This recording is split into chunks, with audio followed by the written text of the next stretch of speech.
Hi everyone.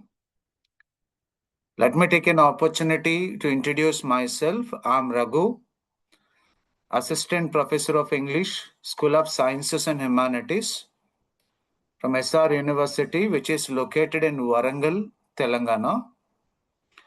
In the previous videos, I have already mentioned that I'm going to prepare a series of lectures on Indian knowledge system. In that process, I have already completed 3 video lectures. First, we will recapitulate whatever we have discussed in the previous lectures. Then we will move on to the topic number 4 on Indian knowledge system. In short, we call it as IKS.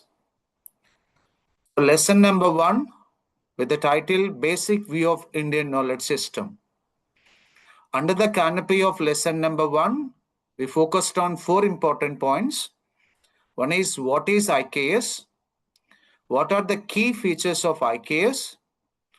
What are the different sources of knowledge in ancient India? And what are the contributions of ancestors in ancient India? These are the 4 important key points we discussed in the previous lessons under the canopy of lesson number 1. Let's have a brief discussion. What is IKS? IKS is nothing but it is the wisdom and the knowledge developed by our ancestors in the ancient times. So we call it as IKS, Indian Knowledge System. So it is the responsibility of every Indian citizen to have a knowledge and understanding on our ancient wisdom. And what are the key features of IKS? 4 important key features we had a discussion in the previous lecture in lesson number 1. One is holistic, which means our ancestors firmly believed that everything in this universe is interrelated and interconnected. The species on this earth, humans, animals, nature, universe, everything is interrelated and interconnected according to the ancient India. For example, trees gives us oxygen and which is essential for humans for their survival. Similarly, we are releasing carbon dioxide, which is essential for the existence of the trees. So that is the belief of ancient India. They believe that everything in this universe is interconnected and interrelated, which means holistic. And the second important feature of IKS is practical, hands-on approach. It is especially related to education. Our ancestors, in regard of education is concerned, rather than believing rote memorization, they believe in practical learning, experiential learning, experimental learning, learning by doing, learning through actions. So whatever they have learned, the knowledge, whatever they have learned it from the gurus, they try to implement that in the real-time situations. In regard of farming or whatever, hunting, they learn it and use it in the real-time situations. They give less priority for rote memorization. That is one of the important key features of IKS in the ancient India. And the third important key feature of ancient India is ethical in nature. It is also related to our ancient education. So our ancestors firmly believe that education is the manifestation of attitude. First, it has to change the behavior of the students, how to behave with the elders, how to behave with the teachers. Okay, so what kind of behavior they have to maintain in the society. So education is a manifestation of attitude. So they primarily focus on inducing moral values and ethical values in students. So that is another important key feature of IKS. And the fourth one is it is nature friendly. So during the ancient times, our ancestors always loved to live with the nature and protect the nature. They believe that whatever the order of the nature is there, we need to strictly follow that to be peaceful and happy as well as healthy. So that is the reason they always protect the nature. I have already mentioned that they love to groom, they love to develop some groups also, like small forests, and which they considered as god and goddess in the ancient times. That is the way they respect the nature. So that was the second point under lesson number one. Third one, what are the various sources of knowledge our ancestors had to improve their knowledge or to enhance their skills? What are the different sources of knowledge they have? They have four important sources. One is Vedas, Upanishads, Puranas, epics. So every genre has its own importance. So Vedas, they teach the moral values and ethical values, and they are the books of wisdom in the ancient times. They are the foundations of knowledge. Coming to Upanishads, actually, they teach us self-reliance and the significance of truth. And Puranas, they gave us some moral stories which help us to lead the life in a right way. And epics, they teach about dharma, non-violence, and righteous living. So these are all the different sources of knowledge they had in the ancient times. And the fourth one, the fourth important point, what we have discussed under lesson number one, an answer to the questions of many modern civilized people. What kind of contributions our ancestors have been given for modern India? I just want to tell you one thing to everyone. The modern civilization has been built under the roots, on the roots of our ancestors, an ancient civilization. If you really want to understand our modern civilization and its knowledge, we have to see through the lens of ancient India. They have given, our ancestors have given remarkable contributions for modern civilization. On that only we are constructing the modern civilization. So, for example, if you take health and wellness, yoga is the best example. Our ancestors firmly believed that healthy body gives us healthy mind. For that reason, they always rely on yoga. They do many yogasanas. That's why they lived healthy life, happy life, and peaceful life for many years. More than 100 years also they lived. But in the recent times, living 100 years is a dream. By realizing the importance of yoga, there are many modern people also started doing yoga. It was the contribution of our ancestors long years ago. And not only that, they have given remarkable and significant contributions to mathematics and physics. And one of the best examples is nothing but the invention of zero by Aryabhatta. In addition to that, they have given notable contributions to astronomy. They started investigating the universe. Okay, they started investigating the universe before this space research started existing in this modern civilization. Because that was the base. Their theories were the base for the present space research. They proposed many theories like geocentric theory and heliocentric theory. Thousands of years ago, people believed geocentric theory. It means Earth is the center of the universe. All the planets, including Sun, revolve around the Earth. It was the belief of ancients for many years. Later, it proved wrong with another theory called heliocentric theory. It says that Earth is not the center of the universe, Sun is the center of the universe. All the planets are revolving around the Sun, including the Earth. And in these two theories, what is the theory we have been following even now in the modern civilization, which is also the base of space research? That is heliocentric theory. It was proposed by our ancestors only. And not only that, trading had been started in the ancient times.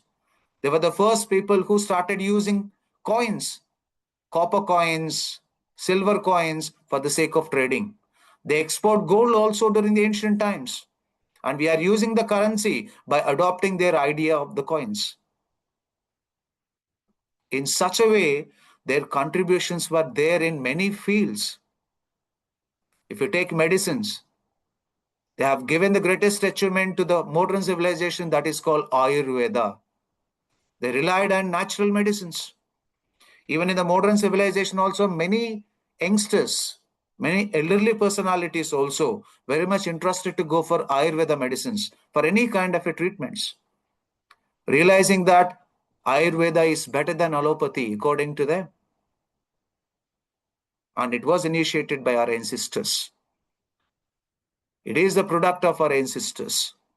In such a way, their contributions to the modern civilizations are remarkable. And the second lesson, which focuses on modes of knowledge transmission. What are the different modes of knowledge transmission we have to share the knowledge to the others? The first one is Guru Sishya Parampara, which means learning from the teacher. If any Sishya would like to learn something from the Guru, they're supposed to go to Gurukulas and request the Gurus to learn from them. If the Gurus have accepted their request, they become the Sishyas to them. They have to live in Gurukulas along with the Gurus. Whatever they have learned from the Gurus, actually, they practically implement that in the real-time situations. It is one method of sharing the knowledge, which is called Guru Sishya Parampara. And second one, learning by listening. Our ancestors firmly believed that songs are the better ways. Oral tradition is the better way to remember the things for a long time. So, whatever the knowledge they would like to convey during the ancient times, they convey the knowledge through songs, which we call it as an oral tradition, which they remember for a long time. And the third one, learning by writing. Our ancestors firmly believed that their precious knowledge has to be reached to the next generations. That's why they started writing their precious knowledge on the palm leaves. Results, we have Mahabharata, Ramayana, even in the modern civilization, we have been reading them and learning them. And the fourth one, performing arts as a learning. In the process of transmitting the knowledge, they have utilized the arts, for example, dance, songs, drama. These are all the different modes of knowledge transmission they have relied in the ancient time to share the knowledge to the others. Rather than reading the information from the books, if something is witnessed in the form of a drama or in the form of a dance performance, which may remember for a long time. So see the intellectual capability of our ancestors in the process of sharing the knowledge to the others.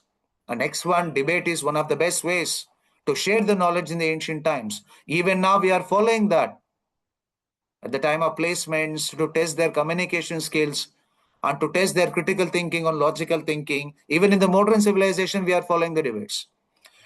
During the ancient times, the gurus used to conduct the debates among their sishyas to test their logical thinking and critical thinking. And that we have adopted even in the modern civilization. That is another way to share their knowledge. The next one, observation and imitation. Ekalavya is the best example. When Dronacharya was rejected to teach him archery, and he was the one from, by observing in a long distance, he had learned archery and became as an expert in that.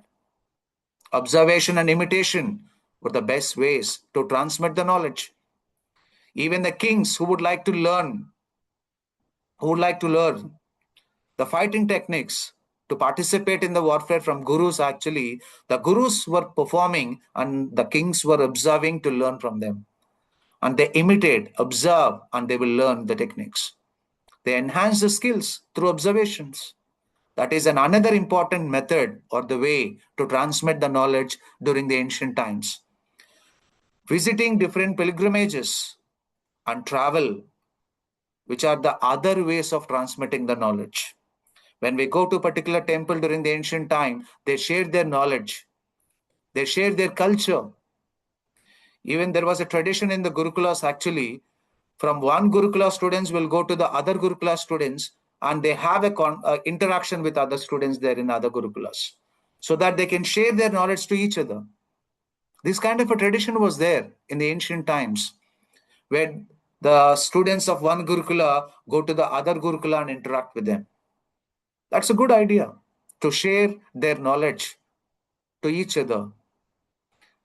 Our next one, community-based learning.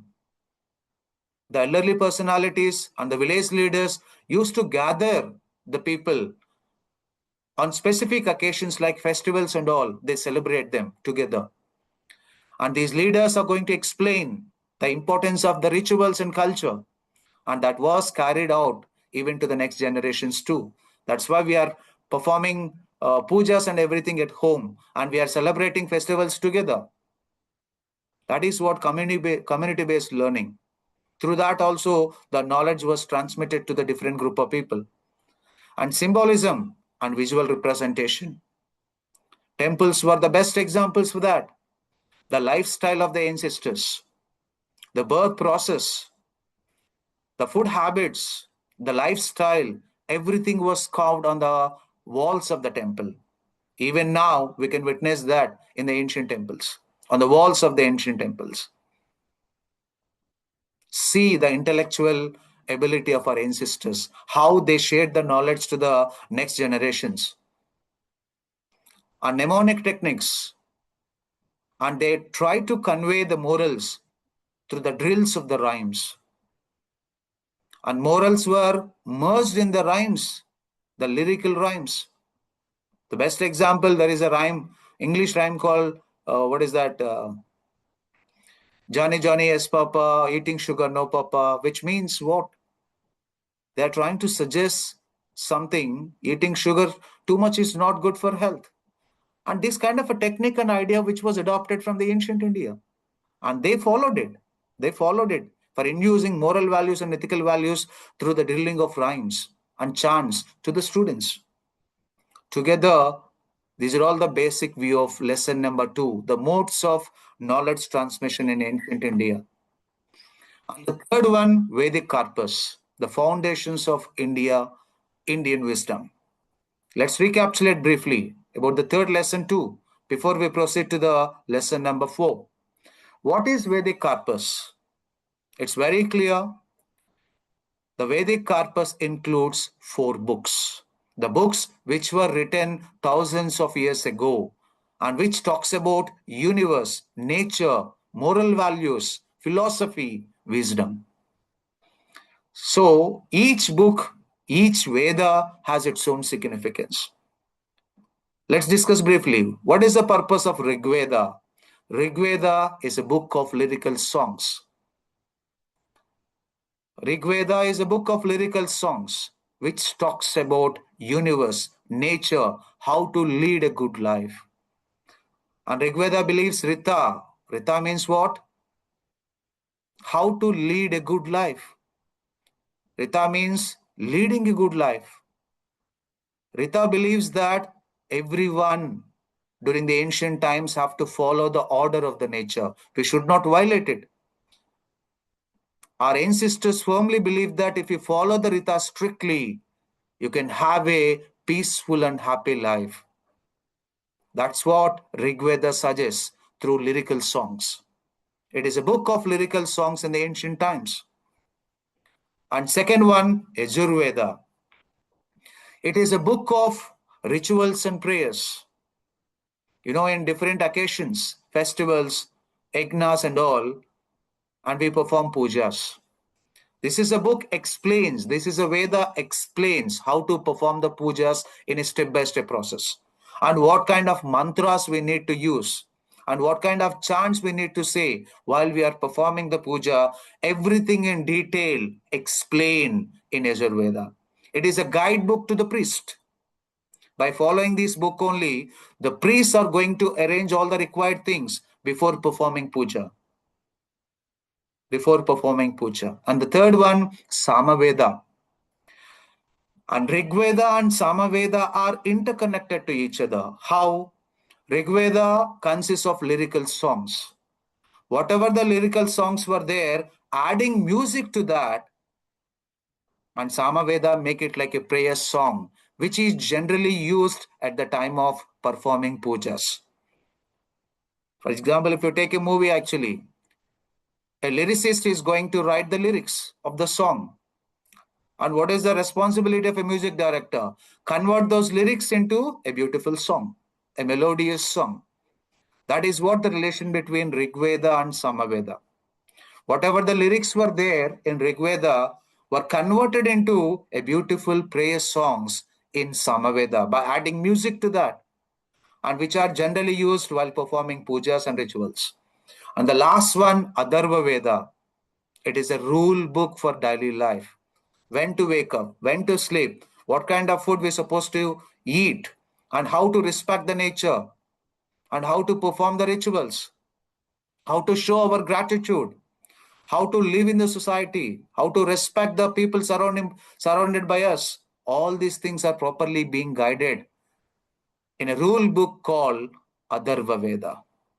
That's the reason these four Vedas are the wisdom of ancient India, the knowledge of ancient India. Together, we call them as Vedic corpus. So these are the three lessons we have discussed in the previous three videos. Now, we will move on to the lesson number 4 with the title Exploring Vedangas and Upavedas. So let's see what is the relation between Vedas, Vedangas, and Upavedas. Is there any relation among them? So you know what does it mean by Vedas? Vedas are nothing but the ancient wisdom and knowledge which was preserved in the form of 4 books, so such as Rigveda, Yajurveda, Samaveda, and Atharvaveda. But what about Vedangas and Upavedas? What does it mean by Vedangas? Tools that help us to read, understand, and use Vedas correctly in the daily life. They are called Vedangas. So, what does it mean by Vedangas? Vedangas are the tools which will help us to understand the Vedas and use them in the real time situations. And let's have a detailed discussion in the coming slides. What is Upaveda? How to apply that knowledge on Veda in the real life is called Upaveda. That is nothing but skill. Vedangas are the tools and Upavedas are the skills to implement them in the real time situations. Let's have a detailed discussion in the coming slides. So let's explore what is Vedangas now. So Vedangas are the tools that help us to understand and use Vedas in a better way. So Vedangas are the tools which will help us to use the Vedas in a better manner. Use the knowledge in the Vedas in a better manner, just like an English speaker. For example, you would like to develop your English language skills actually. So in the process of improving your English language skills, what are the other tools help us to improve your English language skills? We need to focus on pronunciation, grammar, sentence structures. All these things will help us to use the language effectively. And these tools are called Vedangas. So Vedangas are nothing but the tools which will help us to use the Vedas effectively and correctly. So how many Vedangas we have? There are 6 tools. We call them as Vedangas, which help us to understand Vedas correctly and effectively. Let's see what are the 6 tools of Vedangas we have. One is Shiksha, which means in English phonetics, which help us to pronounce the words in Vedas correctly.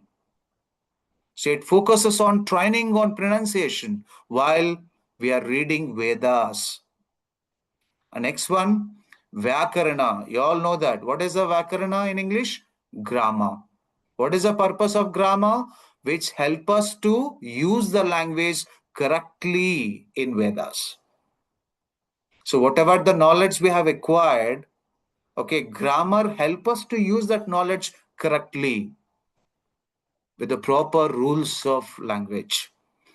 Nirukta, it means etymology. It helps us to understand the meanings of words in Vedas. That is called etymology. Chandas, prosody, that is nothing but rhythm and poetic style, which helps us to understand the information in the Vedas correctly. And next one, Kalpa, rituals, the rules of rituals, how to perform the pujas in a step-by-step process. All these things we can understand now. So that is called Kalpa. And Jyotisha, which is about astronomy and astrology, it talks about time and astrology. All these 6 tools help us to understand Vedangas in a better manner. And all these 6 tools help us to use the knowledge of Vedas effectively in the real life. So these are all called Vedangas. So there is a evident relation. There is an evident relation between Vedas and Vedangas.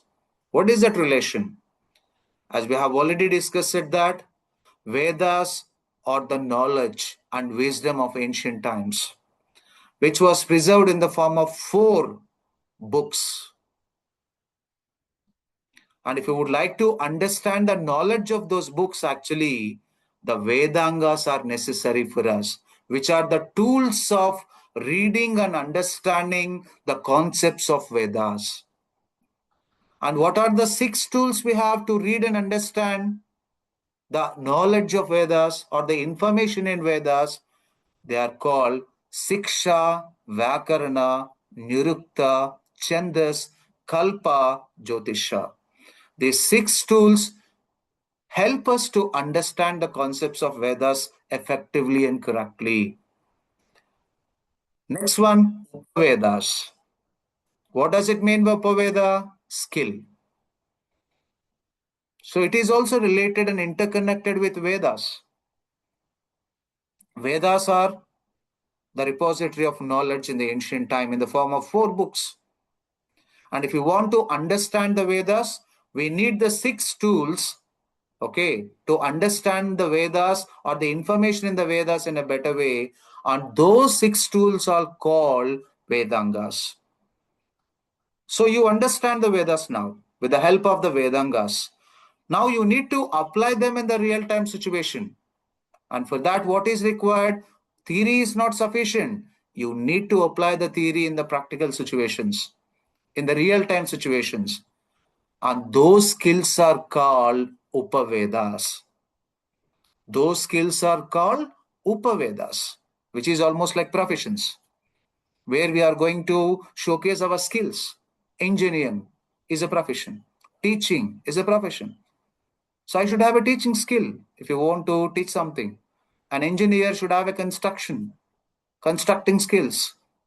Okay. So like that, we should have a skill to use the knowledge of Vedas practically in the real-time situations. And there are 4 Upavedas we have. Okay. What are the 4 Upavedas we have? Ayurveda. Okay. So whatever the theoretical knowledge you have learned, something related to medicines, that you need to practically apply that in the real-time situation. That is called a skill of Ayurveda. That means if you want to become a doctor, you need to get that skill. Dhanurveda, it is about the science of warfare and archery, which is very much essential, especially in those days, to the kings. They have to learn all these skills to participate and to rule the kingdom and to protect their kingdom from the others. The skill is very much important. Learning how to shoot arrows and use a sword during the war situations, during the warfare. That is called Dhanurveda, a skill on archery and sword fighting. Gandharvaveda, the meaning is already there. Gandharvaveda, which means it is related to music, dance, and arts. How to play a flute, a tabla, or how to perform Bharatanatyam. There are many dance forms were there. So you learn some rules how to perform them, and you need to apply them through practice. That practice, and through the practice, whatever the skill you are enhancing, that is called Upaveda. Veda, what means? A skill on architecture and engineering. What does it mean by Veda? How to construct buildings, how to do engineering, building temples like Konark Sun Temple, or designing houses in the ancient times. It's like a civil engineer, like a civil engineer. This is what the relation. among these three: Vedas, Vedangas, and Upavedas. Let's have a detailed discussion about these Upavedas now. Ayurveda, it means the science of staying healthy. One of the greatest achievements in the ancient times, which is a boon to the modern civilization, is nothing but Ayurveda. There are many modern civilized people also realized the significance of it, and they were not following allopathy. They were very much interested to follow Ayurveda, a natural therapy. Ayurveda is India's old way of keeping the body and mind healthy. Of course, it is a belief of our ancestors. They firmly believe in regard of healthy body is concerned. Healthy body gives healthy mind. That's why they introduce yoga. So according to Ayurveda, okay, according to our ancestors, they believe that if you want to consider one body as a healthy body, it depends on three engines. Our ancestors believe that if you want to consider one body as a healthy body, it depends on three engines. If the three engines are performing rightly in our body, then we consider that as a healthy body. If any one of these three engines has an issue, then it leads to illness in our body. That is what Ayurveda talks about, beliefs. According to that, for example, if any one of the engines is not properly well or not properly working in the body, according to that, the doctor of Ayurveda will give a medicine. So, what are those three engines in our body to make our body healthy and balanced? One is Vata, second one is Pitta, and third one is Kapha. What does it mean by Vata? It is related to air, respiration. It gives us the movement to the body, which makes us to walk, which makes us to run, okay, which makes us to take the breath. That is called Vata. So if there is any problem with Vata, then there are some issues related to movement and respiration. According to that, the concerned doctor of Ayurveda will give the medicine if the Vata has an issue. Pitta, which is something related to fire, it is related to digestion, energy. For example, you are eating some food which is not good, okay, then automatically it affects your stomach. Then according to that, they are going to give a medicine. If you are feeling uncomfortable in the stomach, actually, then the problem is Pitta. According to Pitta, they are going to give the medicine. And the third one is Kapha, which is related to water and earth. It gives strength and stability to the body. If these three are in the balanced manner in the body, Ayurveda considers that body as a healthy body. Okay, if one becomes too much or too less, that leads to illness in the body. And according to that, they give the treatment. Example, if pitta or the fire is too much in the body, you may feel some anger, frustration. It may leads to burning of stomach. Some digestion issues will be there, some burning stomach will be there, and according to that, they will give the medicine to you in Ayurveda. Ayurveda says eat cooling foods like cucumber or coconut water or stay calm to control your anger. That's the medicine and that's the suggestion they're going to do if you are feeling some kind of a burning issue inside the stomach. Because the issue is related to pitta. So according to these three engines, the concern are going to give the medicines. If the three engines are performing in a normal way in our body, and that body is considered as a healthy body according to Ayurveda. And the second Upaveda is Gandharvaveda, which is related to art of music, dance, and beauty. It is connected to Samaveda. Hope you remember what does it mean by Samaveda. Rigveda is nothing but it is a book of lyrical songs, which are connected into prayer songs in Samaveda by adding music to that. And those songs we are using during the time of rituals. So Gandharva Veda is related to music, which is related to Samaveda too. Okay. What does Gandharva Veda teach? What kind of a skill? It makes them to enhance music, how to sing a song, how to play the instruments, and how to make the tunes with a melodious sound music. So this is what Gandharvaveda teaches. Dance, how to move your body and expressing your feelings and tell stories through your performance. It is going to teach. Aesthetics, how to make the things look and sound so beautiful. So these are the areas the Gandharva Veda is going to teach us. And next one, Dhanurva Veda. What is Dhanurva Veda? The science of fighting and protecting, which is very much essential in the ancient times during the kings to rule their kingdom or to protect their kingdom. Dhanurva Veda is our ancient knowledge about warfare and martial arts. The word comes from Dhanus, which means bow, and Veda, which means knowledge. Okay, it is a knowledge of bow. It's a knowledge of archery that is called Dhanurveda. What does it teach to the Sikshas, to the students? How to use weapons like bows, arrows, swords, and spears. How to use them in the warfare or to protect them from the animals or something else. It explains and teaches them. How to fight to protect people and the country. Being the king, actually, he has the responsibility to protect his people in the kingdom. And it is his responsibility to protect his country. And all these skills are very much necessary to the kings during that time. And they used to visit the Gurukulas to learn all these skills from the gurus. How to plan smart strategies in battles. So, what kind of techniques they can apply to win the warfare. Those techniques also it is going to teach. The rules and ethics of a good warrior should follow. Winning is not important. Winning by following some ethics and rules are very much important. That is what Dhanurveda teaches. Okay, so this is what it is going to explain. It is going to teach. Sthapatya Veda, the science of building and designing.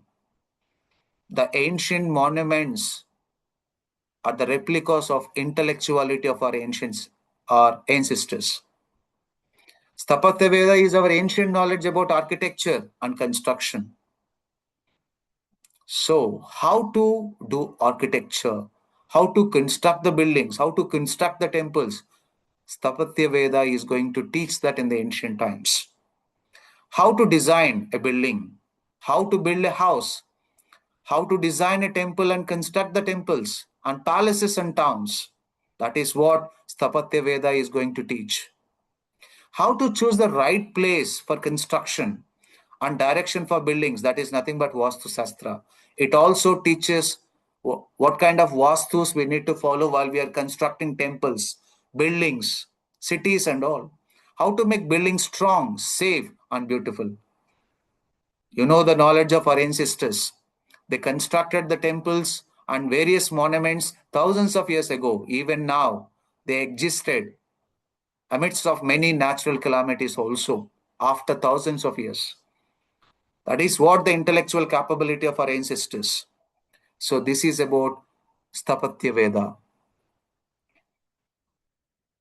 There are, other than these four, there are some other Upavedas also there. One is Arthashastra. I think you know the name of a person, Kautilya. Okay, he is the father of Arthashastra, the science of ruling and managing, which is very much essential for kings to rule the kingdom. If they want to rule the kingdom actually in a proper way, they have to learn something about Arthashastra.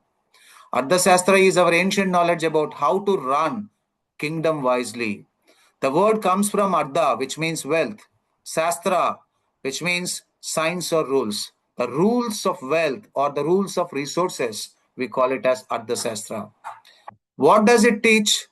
How a king or a leader should take care of the people, how to collect and use money for the country, okay, how to generate the money,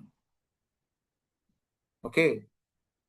For example, it is almost like a financial minister of a country. So that is the responsibility of financial minister, how to generate the money, okay, how to utilize the money for the welfare of the country and welfare of the states, how to make laws and keep peace, how to control, okay, the people without doing the crimes and all, what kind of laws they have, how to protect the kingdom from enemies. All these things Arthashastra teaches during the ancient times.